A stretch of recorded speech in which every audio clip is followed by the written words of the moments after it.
This is Dave Nasty over here at Next Level. How you doing? Today is a good, inspired by lesson. Amazing guitar player. I will say no more. Let's just get started. Hey everybody, click on that link that you see below. It's down there in the YouTube text box. What do you get if you click the link? Well, you get a free video that is not available on YouTube. And you get a coinciding ebook.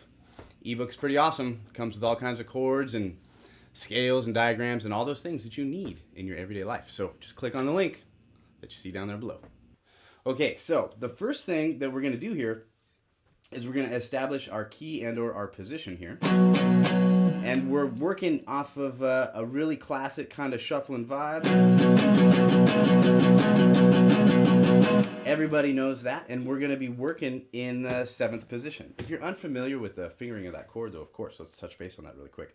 Doing a power chord, extending that pinky to 11 on the 5th string. That's an A flat note. And we're going to take that and kick it into hyperdrive.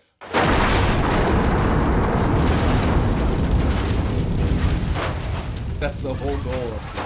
And this guitar player was amazing with just being able to play some of the coolest licks at this tempo and be able to jam off of it at this tempo. And it's a really classic kind of a thing going on here. So we're going to work off of our B position, or our B minor pentatonic position. And let's outline the B minor pentatonic scale.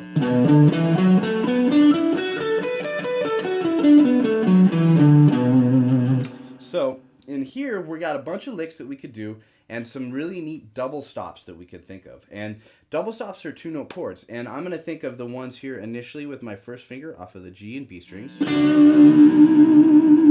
then I'm going to think of the ones as well on the 3rd and, 3rd string and 2nd string on the 9th fret.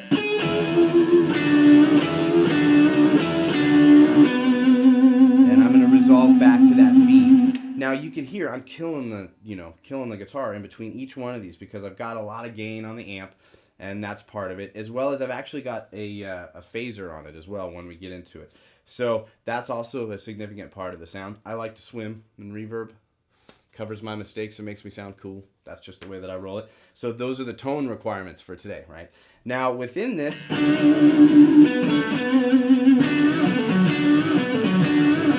the first one. Pick on the phaser.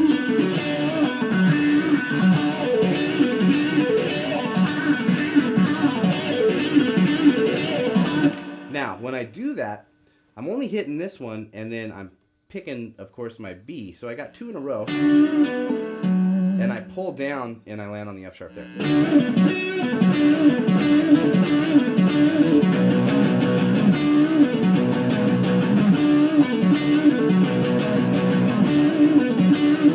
So it gives a chance to really try to throw it in there. And that's crazy at first, you know. You're thinking, oh, I got to jump all the way over here with your finger. And that is the case, you know. But that in itself at a slow, comfortable tempo is what you want to do.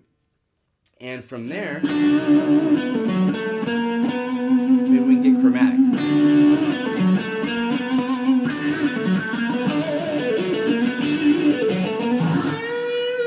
And then we'll go from there to a nice big bend on the 2nd string.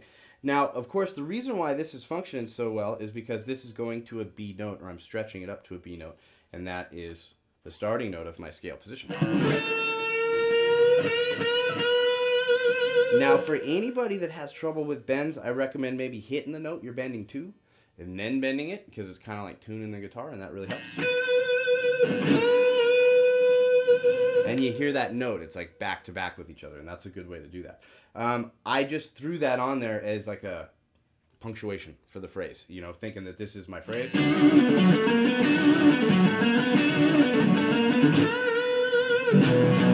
can get back into the rhythm. So with that, that's kind of cool. Of course, we got some of the standard things that we cannot leave out.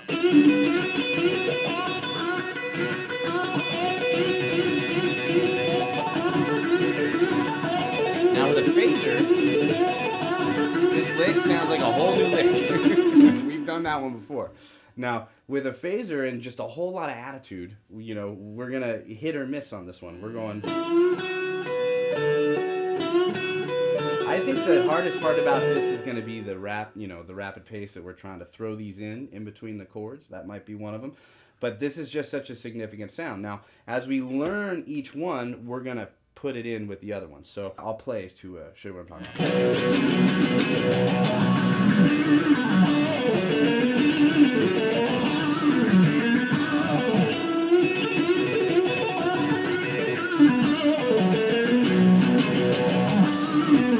So we're trying to just keep resolving, you know, every single time coming back.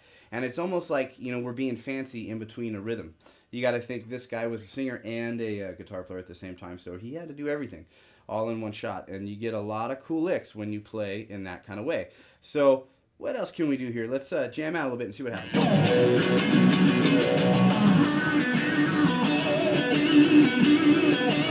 Sometimes that's enough.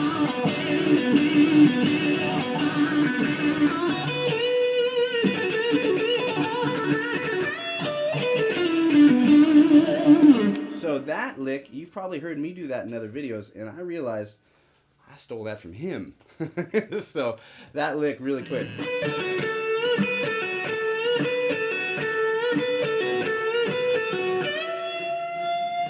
Now when you get that high string bend there, you know, sometimes you could do a little bit of a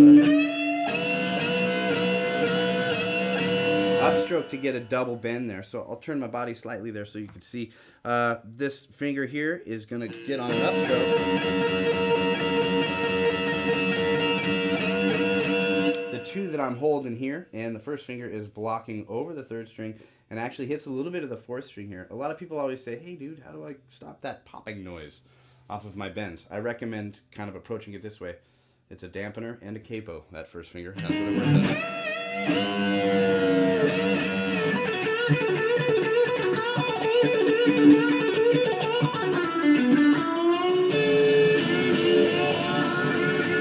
Now, that lick is totally fantastic. For me, it's a bit of a train wreck because I got a floating tremolo, and you can hear what happens when you bend the string, but it's so cool, you have to know it anyways.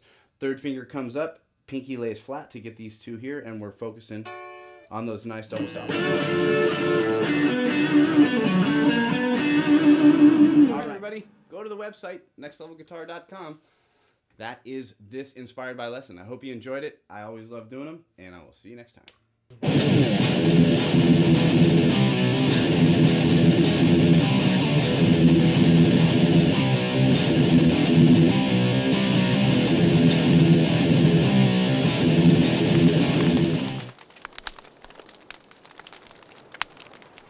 Let's dive right on in.